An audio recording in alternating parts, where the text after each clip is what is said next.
nous avons dit, bien-aimés?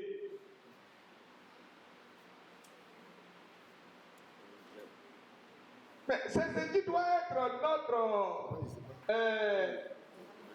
notre boussole. Mais si on a oublié le premier, oui, frère Kassi. Bon, il y a eu un temps mort, donc ça fait que. Voilà, c'est vrai. On a dû oublier un peu. C'est ça. Et donc, notre papa nous a donné plusieurs définitions de ce que c'est que la consécration. Oui. La consécration, c'est l'acte par lequel une personne ou une chose est mise à part pour le service de Dieu. Amen. D'autres définitions encore, on a dit que. On prend ce que nous avons gardé pour notre enseignement. Donc, la consécration, on a dit que c'est se mettre à la disposition de Dieu. Amen. Pour le service. Que Dieu te bénisse. Oui, qui se rappelle encore d'une petite portion.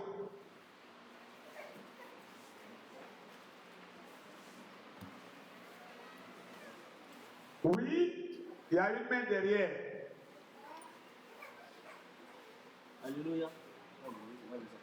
Alléluia. Amen. Pour moi, ce que j'ai retenu, c'est que papa nous avait fait la lumière sur le peuple d'Israël qui était en captivité en Égypte. Et lorsqu'ils sont sortis de l'Égypte, le Seigneur a demandé qu'ils puissent se consacrer. Et papa a dit comme ça que pour nous, cette consécration-là, c'était un signe de reconnaissance, un signe de gratitude pour ce que Dieu avait fait pour nous. Voyant tout ce que Dieu avait fait pour nous, il fallait pour nous de nous consacrer afin d'être reconnaissants et redevables à ce que Dieu avait fait pour nous. Amen. Amen. Oui, ça c'est une autre définition de la consécration. On a retenu ce que frère Kassi a dit.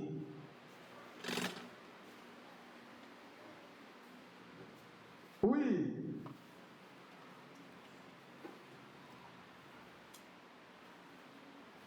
Alors, on va lire le texte pour que vous puissiez vous rappeler un peu ce qui a été dit.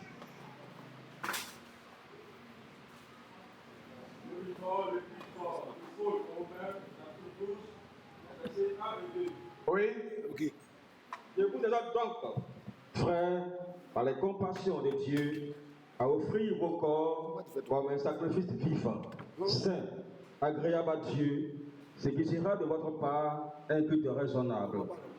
Ne vous conformez pas au siècle présent, mais soyez transformés par le renouvellement de l'intelligence, afin que vous discerniez quelle est la volonté de Dieu, ce qui est bon, agréable et parfait. Amen. Amen. Donc nous avons dit que se consacrer à Dieu, c'est de nous mettre entièrement au service de Dieu. Amen. De façon simple, c'est ce que nous avons retenu. Nous consacrer à Dieu, c'est de nous mettre à la disposition de Dieu pour son travail. Amen. Et nous avons dit que nous donnons notre corps en offrande à Dieu comme un sacrifice. N'est-ce pas? C'est ce qu'on a dit. Nous offrons notre corps à Dieu en offrande comme un sacrifice vivant. Donc, cette façon de s'offrir à Dieu, notre corps que nous donnons à Dieu, ce n'est pas pour un temps seulement. Mais nous offrons notre corps à Dieu pour tout le temps de notre vie. Amen. Et le corps que nous offrons à Dieu comme un sacrifice. Comment doit être ce sacrifice? Ce sacrifice doit être un sacrifice vivant. Amen. C'est un sacrifice qui est vivant. Parce que je vous ai dit qu'il y a deux formes de sacrifice. Amen. Lorsque Israël était sorti pour le dernier miracle prodigue que Dieu va opérer, à travers la mort des premiers-nés,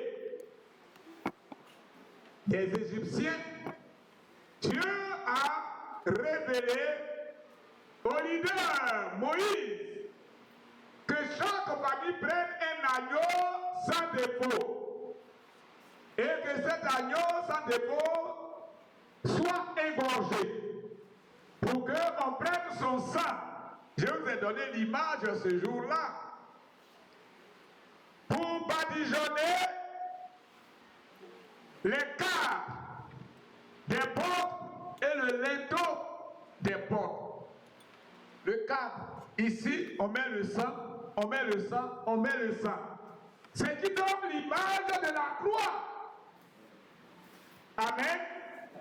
Et lorsque le sang a été mis, et que l'esprit qui transporte la mort a vu le sang, parce que c'est le peuple d'Israël seulement qui a eu cette révélation qui a fait cela. Donc partout où l'ange exterminateur voyait ce sang, alors il passait au-dessus de cette maison et aucun premier-né de cette maison ne meurt. Amen. Mais ce sang-là, le même sang qui, hier également, nos parents versaient lorsqu'ils ont offensé leur Dieu, alors la Bible témoigne que ce sang n'a jamais pu effacer le péché. Donc c'est un sang mort. Cependant, Dieu qui a tant aimé le monde, pour racheter ce monde, a envoyé son seul fils et qui est venu mourir à la croix. Lorsque ses mains, ses pieds, sa tête ont été percés, le sang qui a coulé, alors ce sacrifice-là, l'agneau de sacrifice est le Seigneur Jésus, descendu de la croix, enterré 3 jours après, il est ressuscité. Et ce sacrifice est vivant et il vit encore aujourd'hui, n'est-ce pas? Pourtant, les agneaux qu'on a tués, alors ces agneaux-là, une fois que les gens ont mangé, c'était fini. Alléluia! Qu'est-ce que cela traduit? Si nous nous offrons à Dieu comme un sacrifice vivant, alors nous sommes maintenant très loin de la corruption du péché du monde. Car Dieu a dit à Josué que tant que tu seras vivant, nul ne tiendra devant toi. Tant que Josué, tu seras vivant, nul ne tiendra devant toi. Donc nous devons être un sacrifice vivant. C'est-à-dire que nous sommes vus devant Dieu comme des hommes et des femmes qui sont juste devant lui. C'est-à-dire que nous sommes éloignés du péché. Alléluia.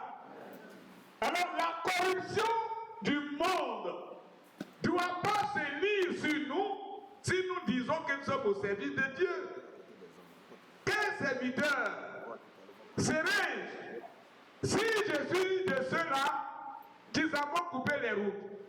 Si je suis ce pasteur-là, ce chrétien-là, qui fait partie des groupes de vente de drogue, est-ce que ce serviteur est vivant? Non. C'est un sacrifice mort. Ce sacrifice n'est pas vivant. Alléluia.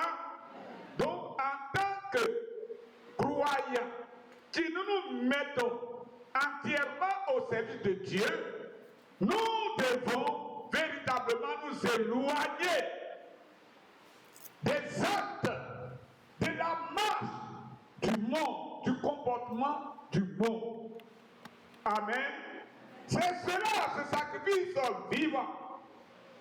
Et encore, ce sacrifice doit être comment?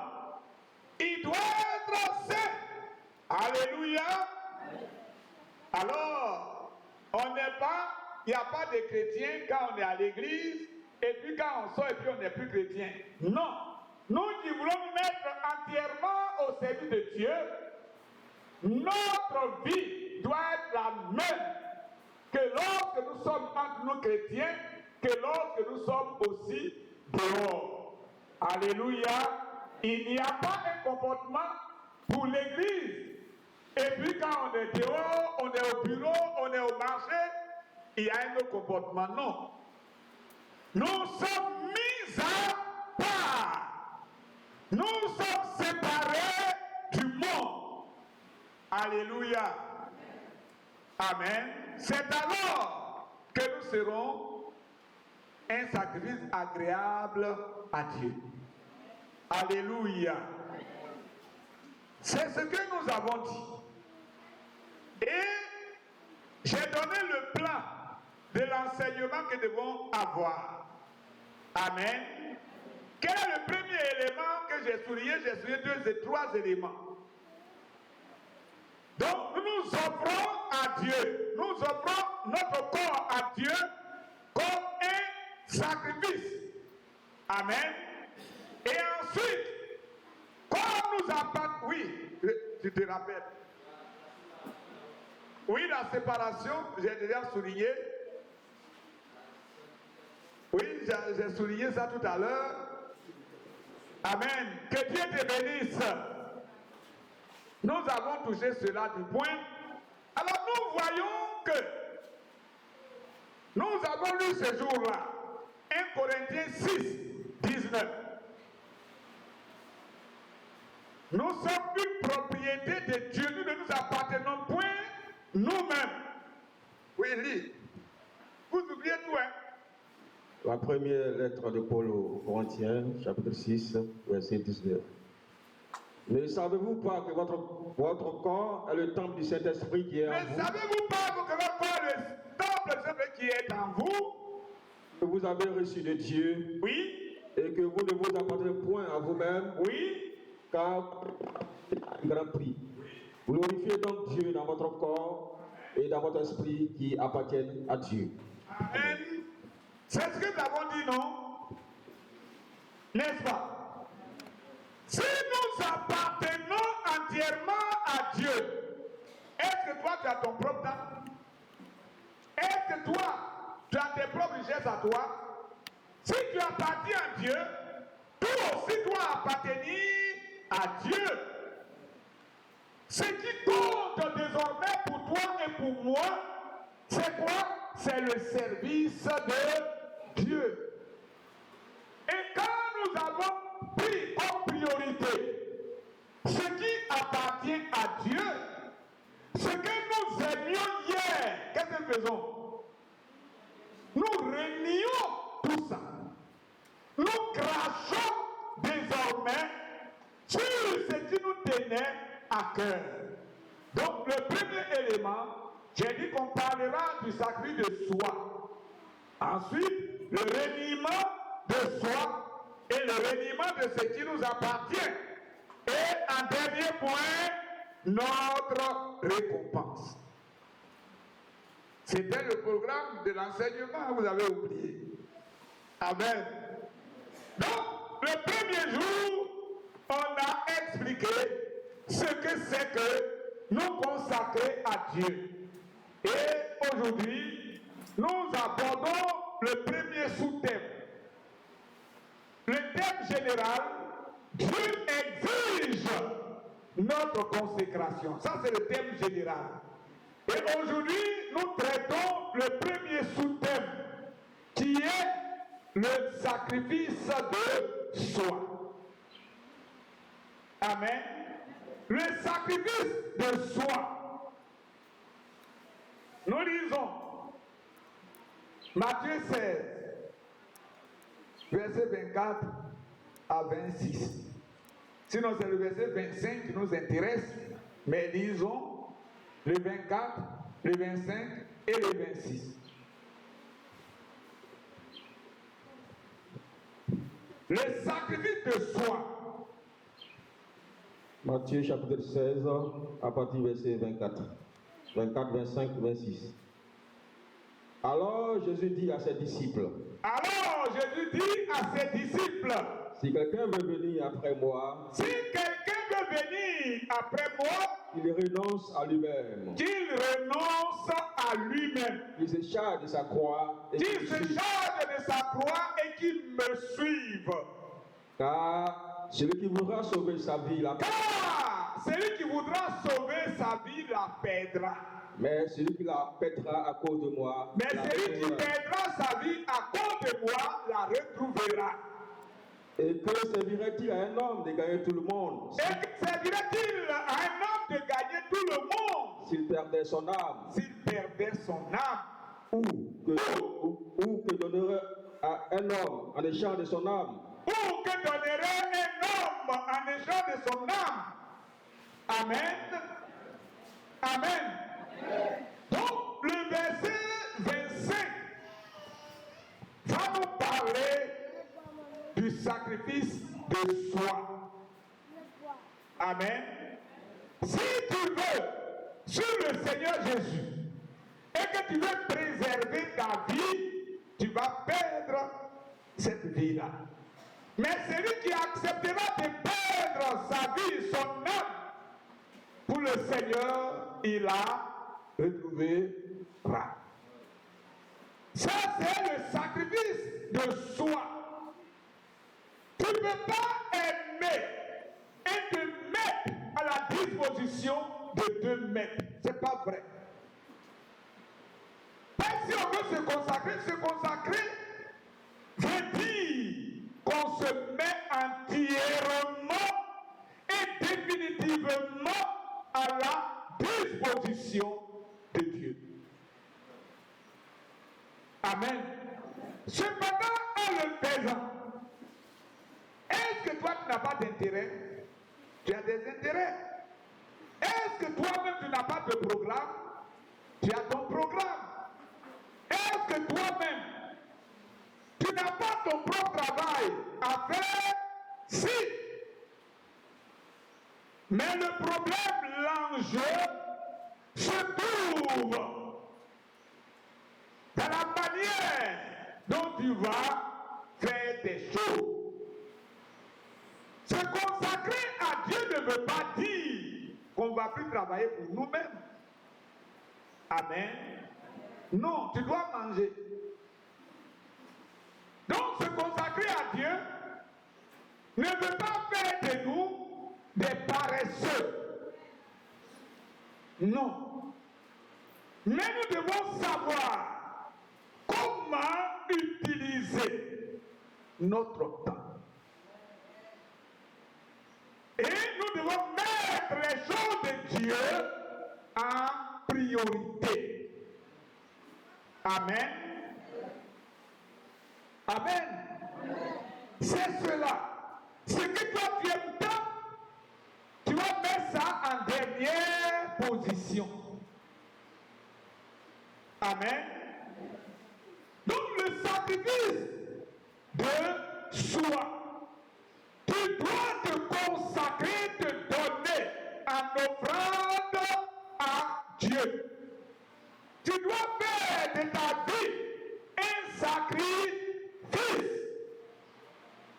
Amen. Voyez, je prends l'exemple qui est à côté de nous, que nous voyons tous les jours et les vendredis. Vendredi, quand tu as oublié que tu te bats entre midi et 13h à la boutique de nos frères les musulmans, quand tu te rappelles, tu fais quoi? Tu reviens. Pourquoi? Tu n'as plus besoin d'aller payer l'huile. Maman Vigence, tu partais payer de l'huile. Vendredi, tu as oublié ce qui se passe vendredi entre midi et 13h. Arrivé au Carrefour, tu te rappelles que non, l'heure là n'est pas bien indiquée. Pourquoi? Parce que quand je vais arriver devant la boutique, je verrai que la boutique est fermée. Mais on ne va plus là. Si. Mais pourquoi c'est fermé? Parce que c'est lui qui est dedans. Il sait qu'à cette heure-là, il doit se mettre à la disposition pleine et entière de Allah. Oui. Ça, il s'habille sacrifier, même si c'est millions qui doivent gagner, il doit sacrifier ça. Il fait. Et il s'en va faire sa prière. Quand il a fini, c'est là qu'il vient ouvrir. Amen.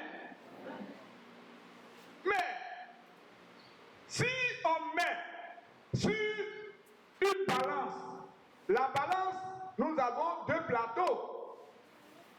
Il a mis d'un côté son amour pour son Allah. Et il a mis sur l'autre plateau, quoi? Son argent.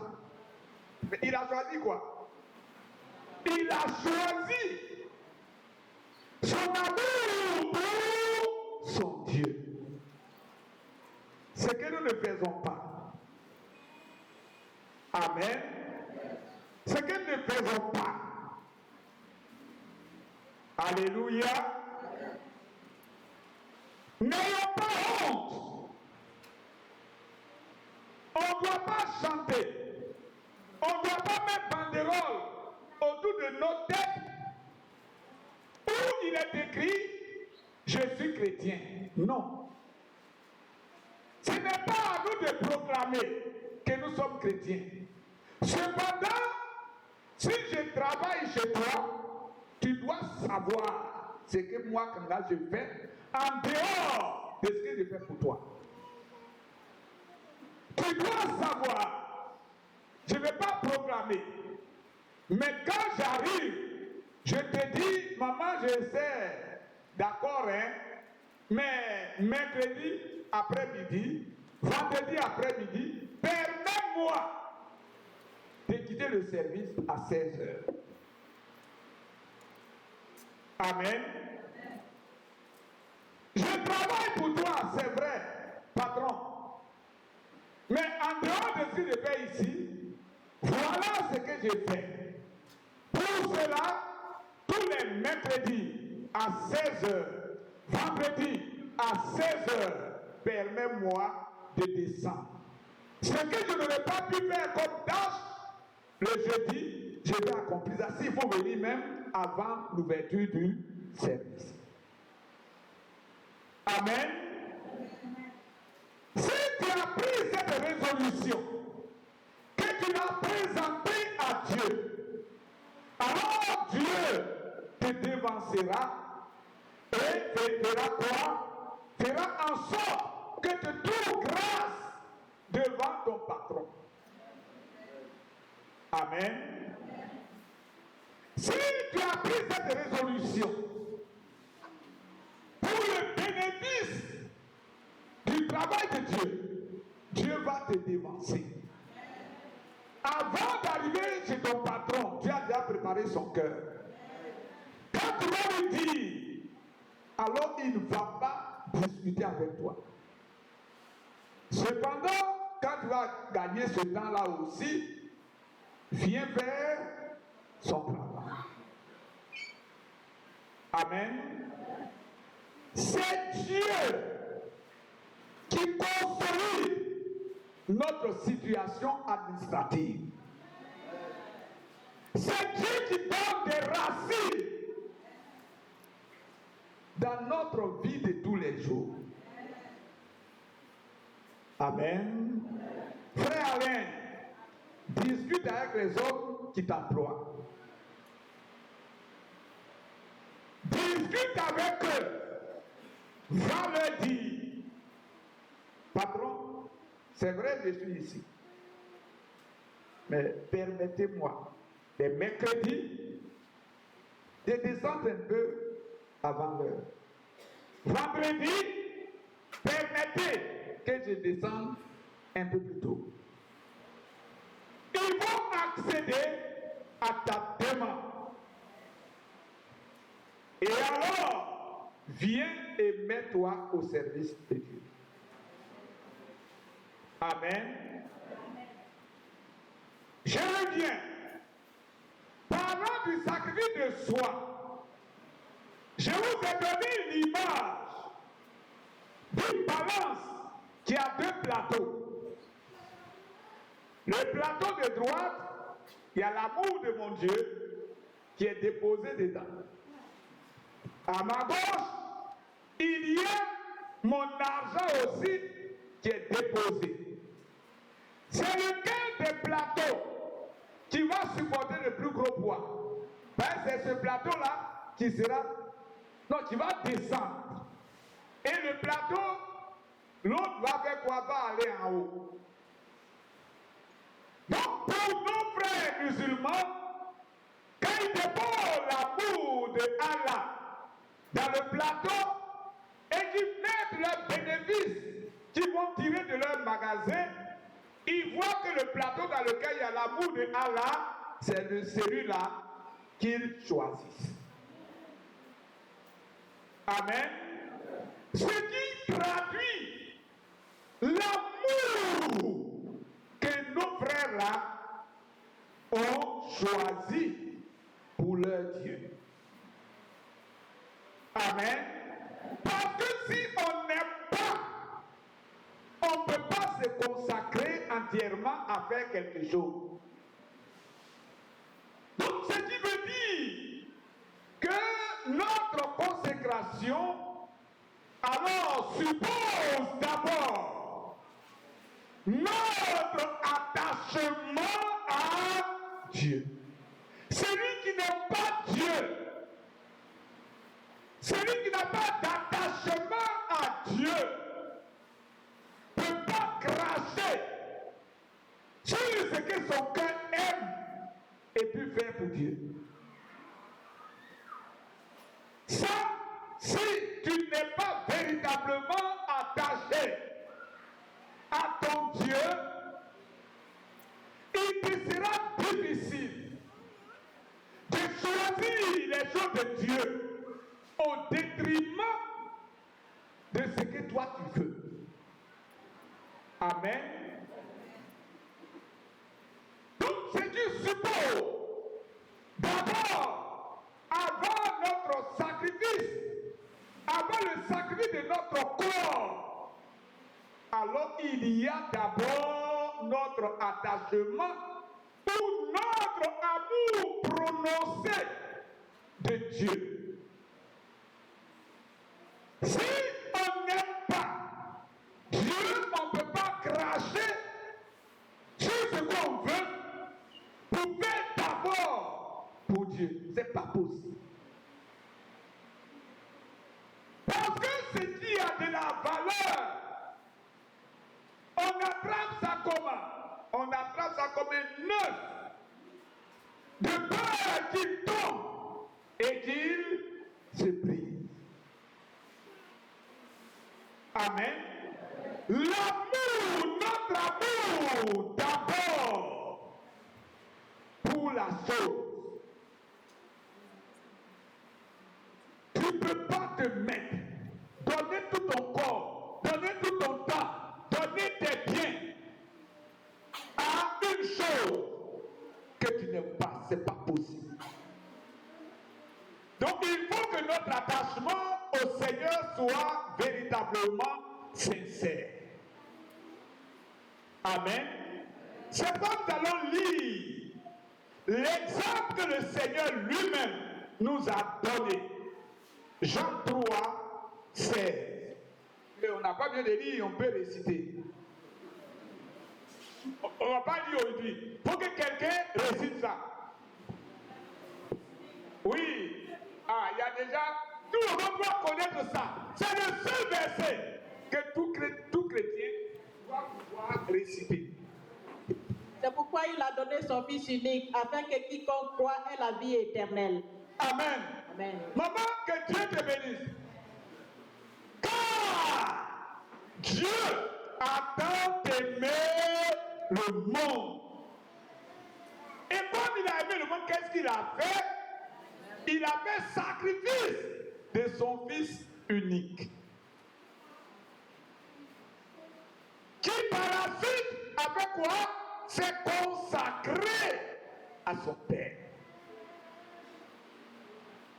Donc, notre consécration doit s'asseoir sur notre attachement au Seigneur. Amen. Nous prendrons 2 cas pour illustrer le message de ce jour. Mais avant d'entamer la première illustration, lisons Ruth 1, verset 14 à 18. Ruth, tu es là, c'est toi qu'on va lire. Et Ruth 1, verset 14 à 18. Où se trouve Ruth?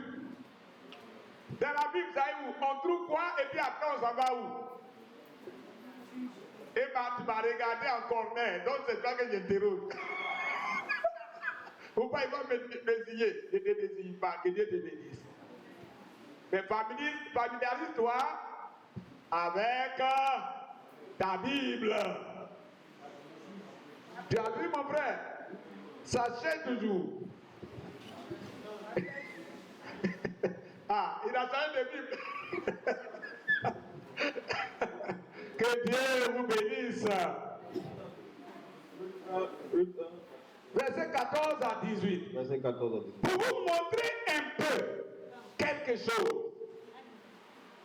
Et elle élevait la voix. Et elle, Orpa et Ruth élevaient leur voix. Et pleuraient encore. Et pleurèrent encore. Orpa baisa sa belle-mère. Orpa embrassa sa belle-mère. Mais Ruth s'attacha à elle. Mais Ruth s'attacha à elle. Naomi dit à Ruth. Naomi dit à Ruth. Voici ta belle-sœur est retournée vers son peuple. Voici ta belle-sœur est retournée vers son peuple et vers ses dieux. Retourne comme ta belle-sœur. Retourne comme ta belle-sœur, ta camarade. Ruth répondit. Ruth répondit. Ne me presse pas de te laisser. Ne me presse pas de te laisser, maman. De retourner loin de toi. De m'éloigner loin de toi.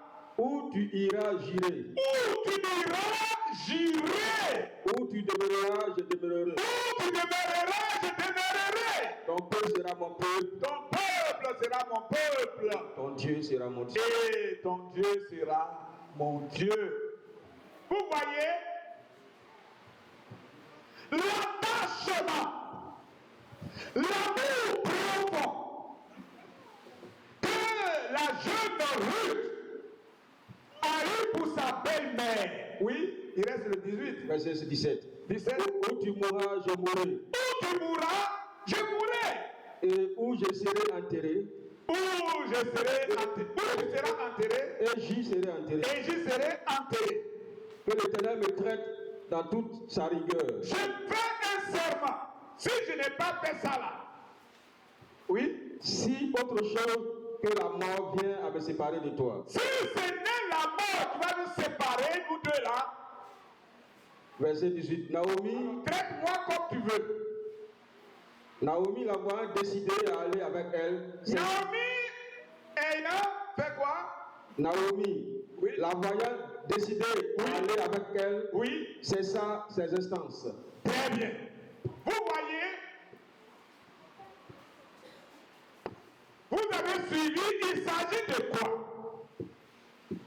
C'est ce que le Seigneur attend de toi et de moi. Il y a un homme appelé Elimelech qui a marié une femme appelée Naomi. À cette époque-là, il y avait une grande famine en Juda à Bethléem. Alors, Elimelech et sa femme s'entendent de fuir la famine avec leurs 2 enfants, Macron et Idjon. Amen. Donc, ils vont fuir Bethléem. Amen. À cause de la famine, ils vont quitter la maison de l'abondance pour aller chercher ce qui périt. Amen. Arrivé là-bas, voici que c'est pourquoi monsieur et madame ont pris leurs 2 enfants pour arriver, voici que le mari décède. C'est vrai, vous trouvez à manger, mais ton mari est mort. Ah, ça devient compliqué. Après la mort, il faut bien sûr que la femme la mère soit entretenue. Les 2 fils vont se marier. Amen. Alors, une des filles de Naomi s'appelle Orpa et l'autre Ruth. Amen. Voici quelque chose encore va se passer. Les garçons qui vont pouvoir entretenir Naomi et aussi cadavrés, ils sont morts. Elle est allée avec son mari et ses 2 enfants. Voici que son mari est mort. Ses 2 enfants sont décédés. Elle rentre en elle-même pour dire que j'ai quitté la maison de l'abondance. Mais là où je croyais me nourrir et me rassasier, voici que j'ai été vidé de tout. Pour cela, ayant entendu que Dieu a béni Bethléem, d'où je suis quitté, je vais retourner. La leçon qu'on veut donner, c'est ça qui va venir. Je suis venu avec mon mari et mes 2 enfants. Orpa et Ruth, c'est ici, à moi, que mes enfants vous ont trouvé et ils vous ont pris comme leur époux. Orpa et Ruth, maintenant que vos maris sont morts, je n'ai plus rien à faire ici. Je vais retourner chez moi, à Bethléem.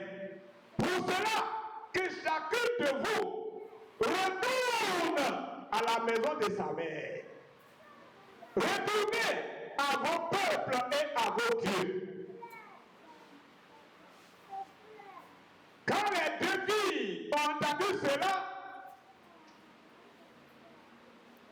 vraiment la tristesse les avait envahis. Au point où les 2 ont commencé à pleurer. Mais dans ces pleurs, il y a une qui n'était pas sincère. Oui, dans notre consécration, là, c'est vrai, on est en train d'enseigner. Mais notre application de la consécration ne sera pas sincère chez tout le monde. Amen. Une 2e fois, quand Naomi a vu qu'elles ont arrêté de pleurer, elle est revenue à la charge. Mes enfants, vu mon âge là, je ne pourrai plus avoir d'enfants. Même si je prends la décision même d'aller vers un homme et que Dieu opère le miracle que j'ai fait des fils, allez-vous attendre jusqu'à ce qu'ils deviennent grands pour vous prendre comme des épouses. À cause de cela, je ne veux pas être contre vos intérêts. Alors, retournez à vos maisons. À peine, les 2 se sont mis encore à pleurer. Quelques instants après, il y a une appelée Orpa qui a dit, maman, tu as raison. Tu es devenue vraiment vieille. Même si tu as trouvé mari, mais tu ne peux pas avoir enfant encore.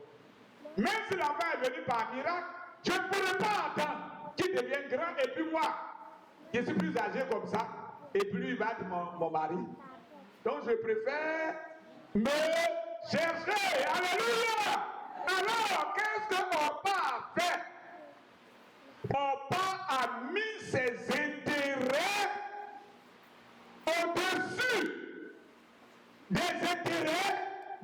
Naomi. Amen. Elle a vu que si elle retourne, elle sera encore en famille, elle pourra se remarier, elle sera bien. Mais à quoi bon pour moi de suivre une pauvre étrangère qui rentre chez elle? Je vais arriver là-bas, c'est pas mourir de faim, elle n'a pas de champ là-bas. Donc je préfère rester ici, et puis quelqu'un d'autre va me marier. Amen. Mais voici celle appelée Ruth qui prend une décision loyale. Elle a dit, je me suis mise à la disposition, maman de ta famille, je resterai dans ta famille et je servirai ta famille. Là où ta famille finira, moi je finirai là également. Amen. Voyez-vous, Ruth va sacrifier tout. Elle va sacrifier tout parce qu'elle veut servir sa belle-mère. Elle est âgée. Si je l'ai abandonnée à Ruth, qu'est-ce que j'ai fait? Je ne peux pas t'abandonner. Alléluia. Elles étaient deux, non? Quand nous sommes en train d'écouter consécration. Consécration là, ce n'est pas chanson. Dieu n'a qu'à se consacrer. Oui, mais qu'est-ce que tu fais? Dieu n'a qu'à se consacrer. Oui, c'est vrai. Il a dit ça. Mais comment tu prouves ta manière de vivre cette consécration? On pas aussi à couler des larmes, n'est-ce pas? À 2 reprises. Mais après, elle a fait quoi? Elle a vu que si moi je ne peux décevoir là, si je laisse pour venir ici, mon mari va faire ça. Si je laisse, on va me renvoyer de mon travail. C'est quel travail qu'il fait? Amen. Alors, frère Cassie, tu vas nous lire encore Ruth le chapitre 2, verset 14 à 16. On va écouter. Le sacrifice de soi, elle s'est entièrement sacrifiée au bénéfice de sa belle-mère, Naomi. Ruth 2, verset 14 à 16. Au moment du repas, Boaz dit à Ruth, approche, mange du feu et trempe ton morceau dans le. Elle s'assit à côté des moissonneurs. On lui donna du grain rôti. Elle mangea et se rassasia. Elle garda le reste. Verset 15. Puis elle leva pour glaner. Boaz donna cet ordre à ses serviteurs, qu'elle glane aussi entre les gerbes, et ne l'inquiétez pas, Verset 16.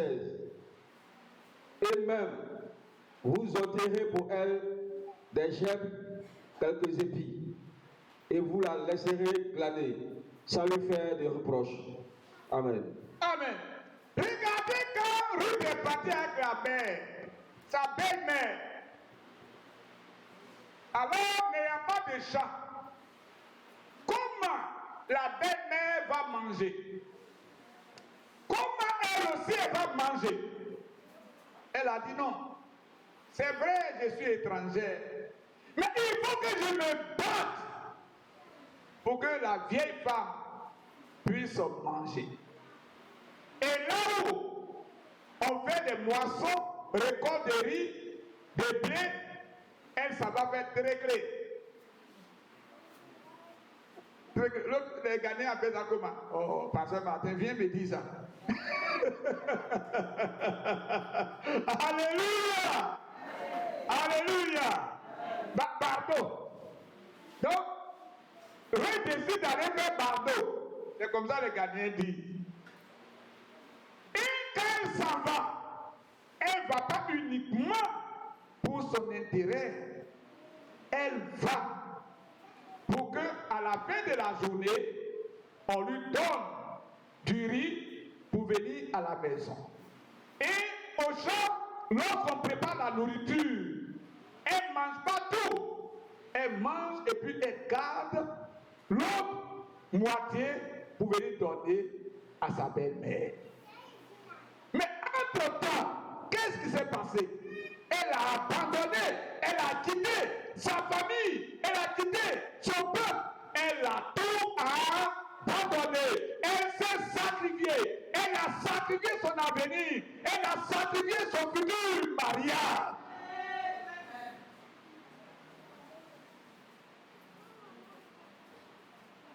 Si tu es vivant, il faut chercher le Seigneur. Qu'après la mort, ce sera trop tard. Si tu es vivant, il faut chercher le Seigneur.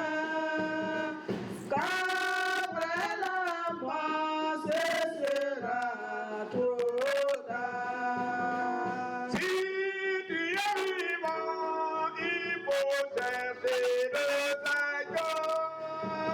Qu'après la mort, ce sera trop tard.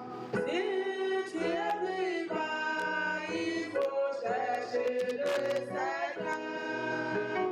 Qu'après la mort, ce sera trop tard. Oui, c'est maintenant.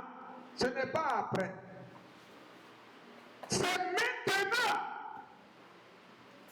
que nous devons faire ce que Dieu attend de nous. Là, le moment de la décision est arrivé. Le temps de la décision est venu. Orpa et Ruth étaient à ce point précis.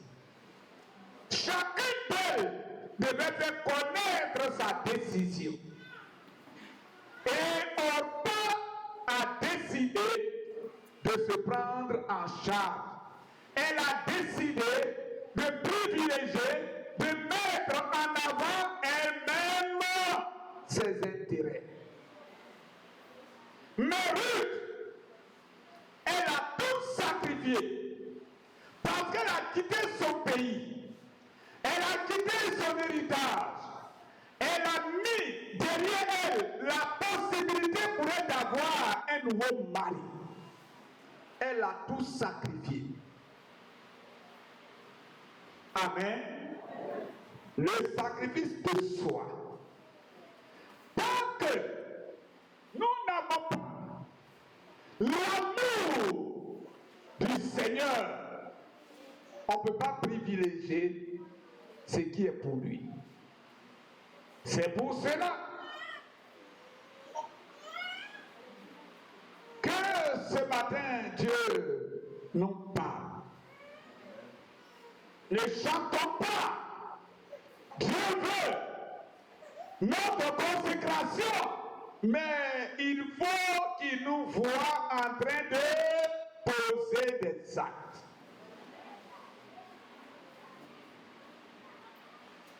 Amen. Mais tant que tu n'as pas mis une croix sur ta vie, tu ne peux pas te mettre entièrement et pleinement à la disposition du Seigneur. Ce n'est pas vrai. Mais avant d'arriver au dernier sous-thème, je vais quand même annoncer cela.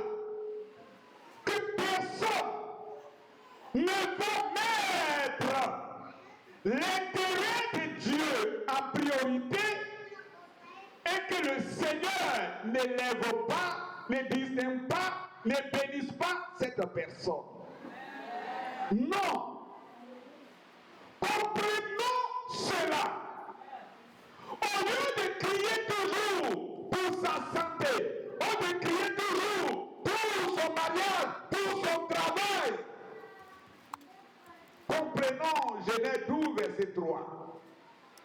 Toutes les nations qui béniront Abraham seront bénies. Et celles qui maudiront Abraham seront maudites. Si ton souci est de voir l'œuvre de Dieu avancer, Dieu fait quoi? Il loue un boulevard qui va te conduire à l'abondance. Amen. Oui, le sacrifice de soi. C'est comme Matthieu l'a dit. Réalisez Matthieu 16, 24, 25, 26. Pour sortir ce qui est encore dedans.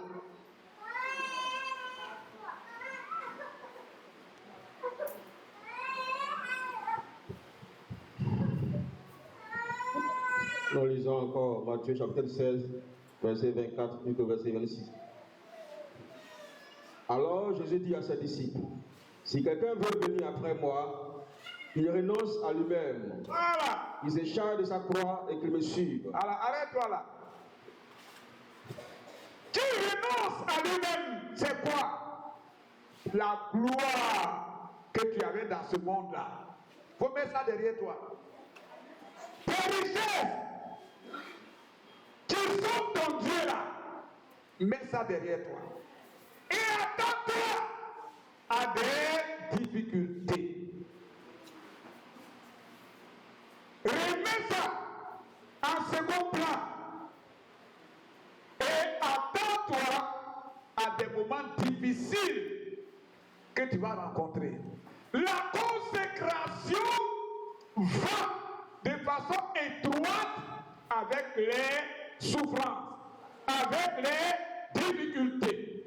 C'est ça qui va faire que je vais reculer. Je ne reculerai point. Et toi aussi, tu ne dois pas reculer. Tu dois avancer, avancer, avancer. Mon frère Cassie, alors. Verset 25. Car celui qui voudra sauver sa vie la perdra. Voilà, c'est ça. Mais celui qui la sauvera à cause de moi la retrouvera. Voilà, vous l'avez compris? Et que servirait-il à un homme de gagner tout le monde s'il perdait son âme? Attends, arrête-toi là. Si, à cause des biens de ce monde, à cause des richesses de ce monde, et que tu refuses de te consacrer, de mourir pour le Seigneur, qu'est-ce que tu auras? Amen. Relis. Et que servirait-il à un homme de gagner tout le monde s'il perdait son âme? Vous avez vu? C'est vrai, tu veux faire plaisir à tes patrons. Mais si dans ça, tu as mis la main à la charrue et puis voulant plaire à tes patrons, tu as retiré ta main. Qu'est-ce qui attend devant? C'est pas moi, je vais dire. Allons-y, mon frère. Ou que donnerait un homme en échange de son âme? Amen. Vous avez vu? Que Dieu te bénisse. Le sacrifice de soi. Ta vie qui appartient à Dieu veut dire que toi-même tu lui appartiens. Tout ce qui est pour toi, tout ce qui est en toi, lui appartient. Amen. Est-ce que vous avez compris? L'exemple de Ruth. L'exemple de Ruth. Elle a sacrifié sa vie. Mais elle n'est pas restée sans rien recevoir. Non. Quand la mère Naomi a vu l'entière disposition de Ruth pour son bonheur, un jour, elle a dit à la petite fille Ruth, ma fille Ruth, je vais te donner du repos.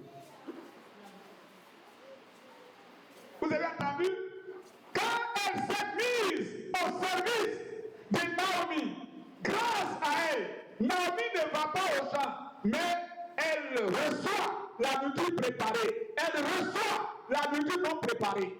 À chaque instant, elle avait tout ce dont elle a besoin. Le Seigneur travaille avec nous.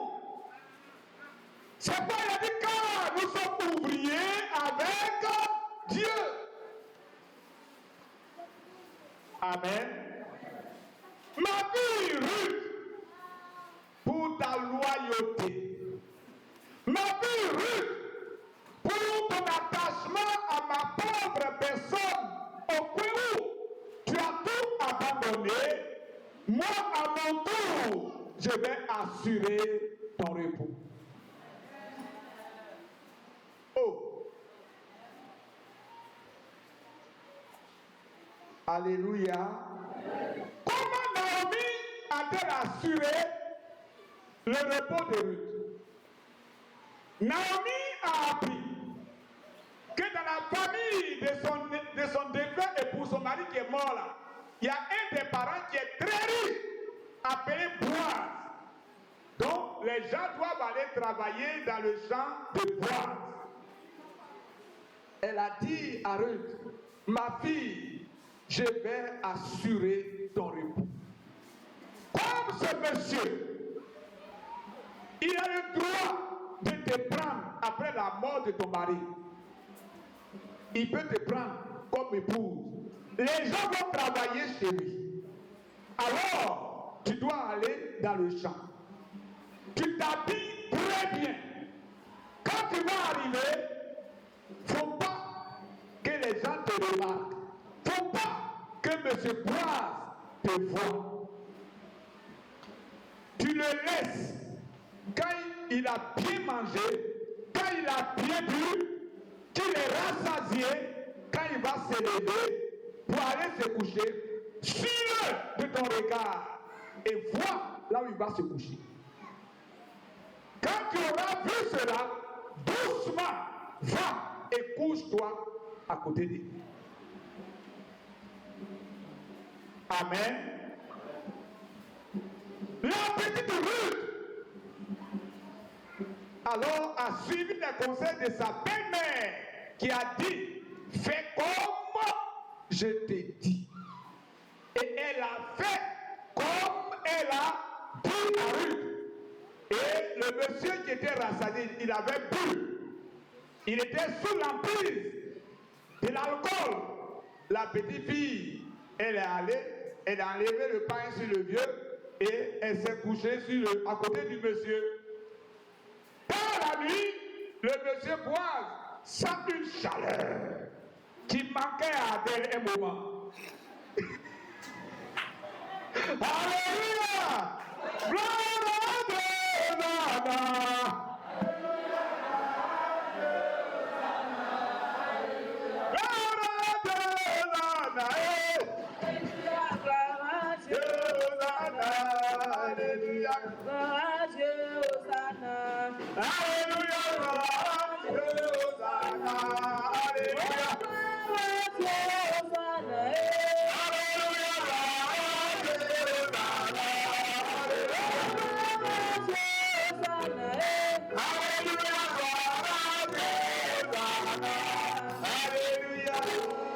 Que Dieu vous bénisse. Voyez, le monsieur s'est rendu compte qu'il y a une chaleur. Il tourne, voici une belle femme qui est couchée à côté de lui. Ah bon? Non, j'ai reçu ton témoignage de tout ce que tu as fait de bien. Mais ce que tu viens de me montrer là, c'est suffisant pour que je te prête comme une de mes épouses. Et Ruth, elle est moabite. Elle n'est pas de la maison d'Israël. Non. Mais elle fait partie des arrière-grand-mères de Jésus. Les arrière-grand-mères de Jésus, Ruth fait partie. Amen. Bien-aimés, voici, lorsque nous nous sacrifions pour l'œuvre du Seigneur, alors en retour, il fait quoi? Il nous bénit, il nous élève.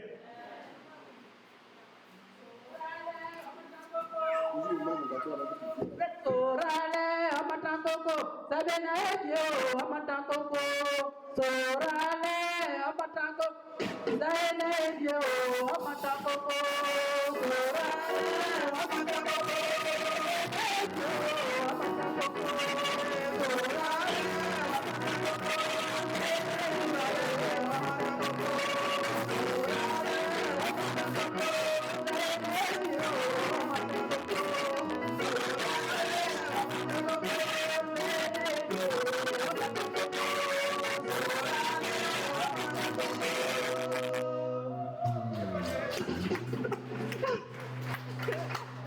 Alors le cadeau veut dire que la bénédiction est proche.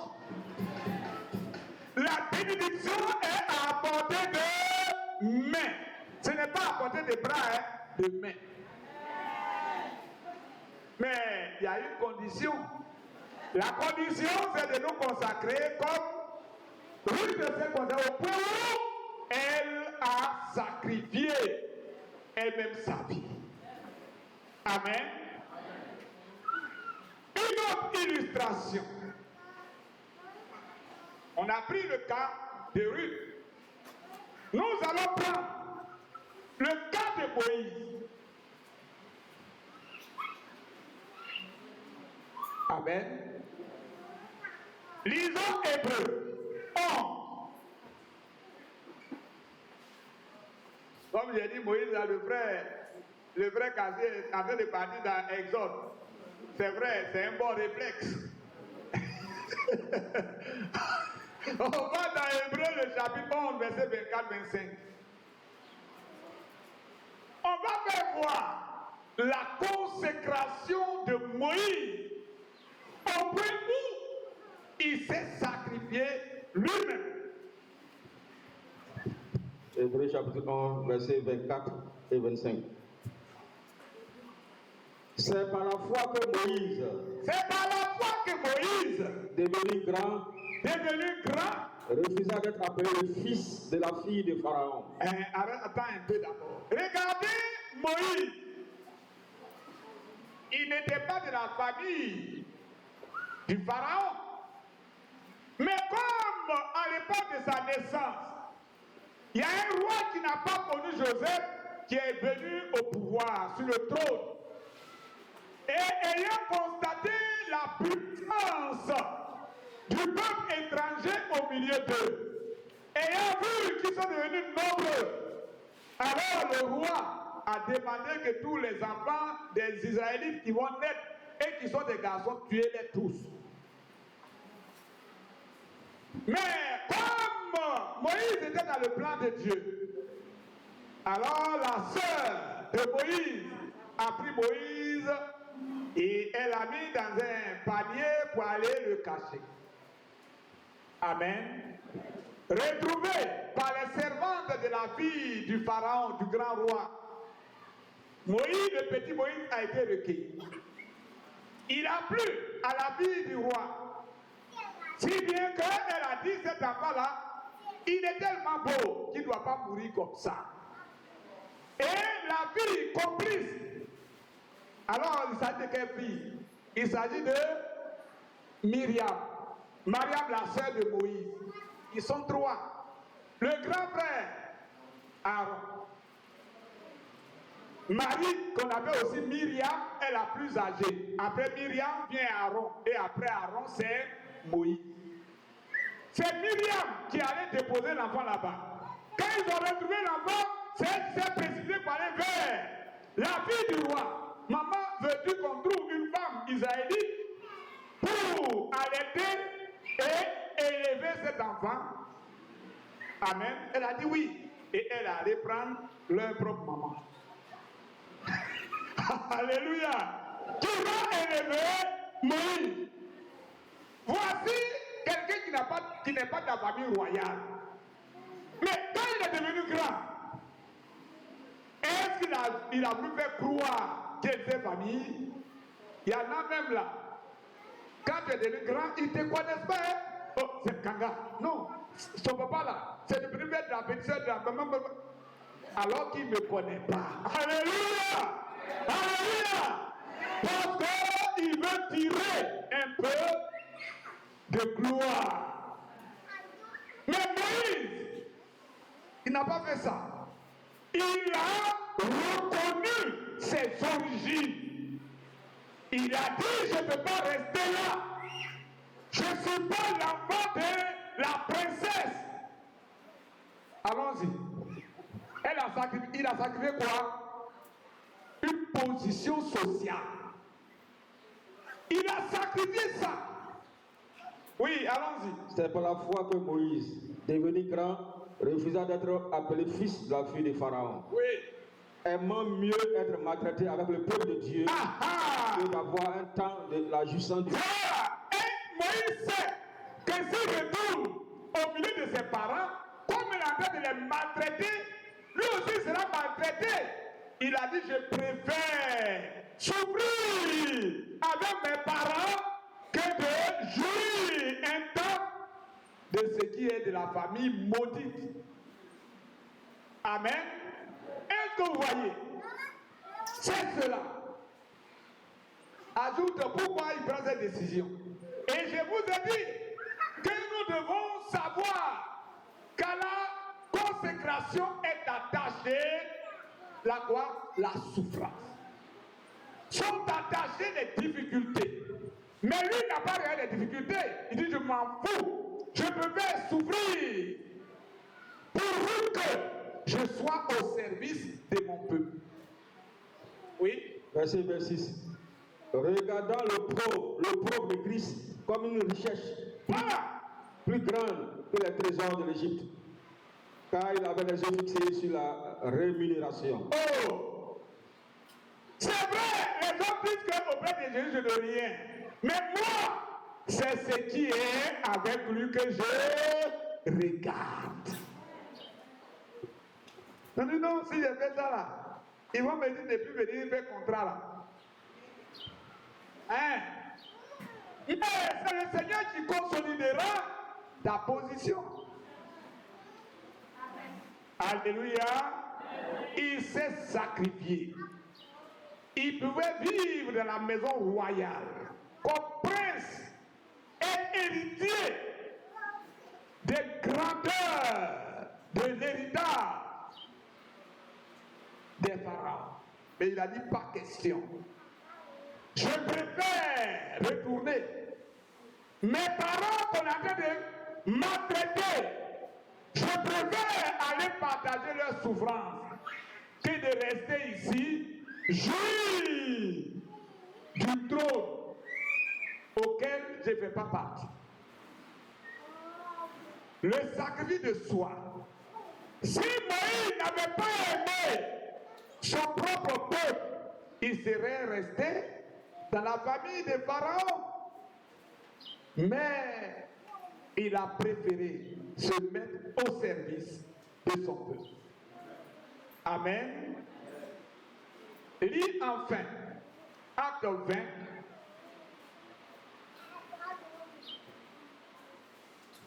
À partir du verset 22, 23, 24.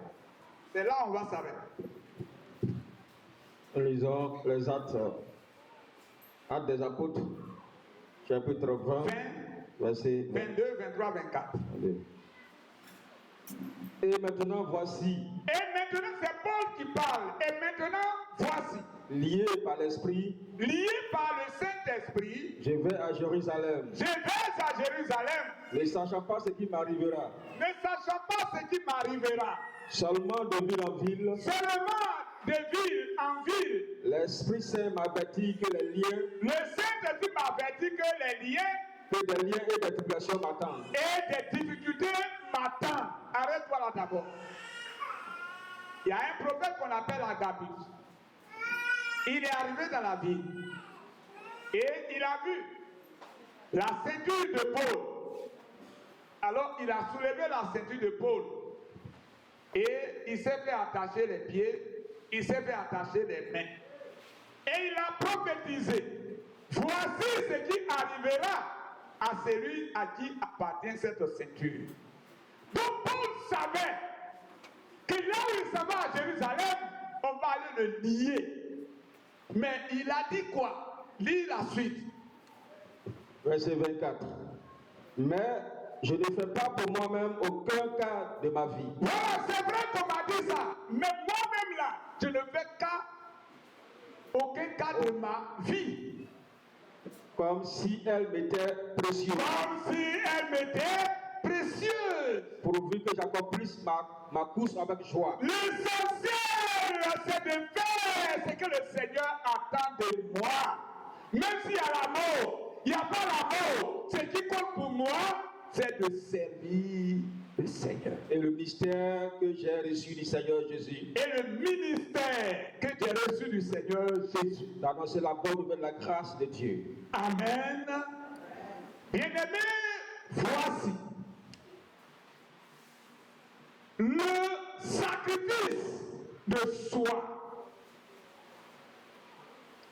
Ne chantons pas que le Seigneur veut cette année nos consécrations. Non, ce n'est pas une chanson. Mais qu'on se lève et qu'on nous voit en train de faire. Amen. Qu'est-ce que tu vas faire dans ta chanson de consécration là? Qu'est-ce que tu as déjà arrêté même pour faire pour le Seigneur? Amen. Qu'est-ce que tu as arrêté? C'est ce que le Seigneur regardera. Ce n'est pas le fait de dire, il veut, on n'a qu'à se consacrer. Ce n'est pas ça. Mais tu vas t'élever pour faire quelque chose. Et lorsque tu vas t'élever, lui aussi, il va assurer ton repos. Sacrifice de soi, on entre par le sacrifice de soi et on sort par la bénédiction. Ce qui veut dire que si nous décidons de nous consacrer, qu'on comprenne que nous allons souffrir, mais malgré la souffrance, il y a la bénédiction au bout. Si tu n'as pas encore compris ça, arrête de demander tout ce que tu demandes tous les jours. Tu n'auras pas. Arrête de demander. Mais chez Dieu, le principe, c'est le donner et le recevoir. Quand tu fais, tu donnes tes services au Seigneur. Et en retour, il fait quoi? Il te paie. Que ce matin, le Seigneur bénisse sa parole. Que ce matin, le Seigneur détache ses enfants afin que chacun comprenne que ça sera à la sueur de son front qu'il recevra aussi la bénédiction de l'Éternel. Que la paix soit avec vous. Amen.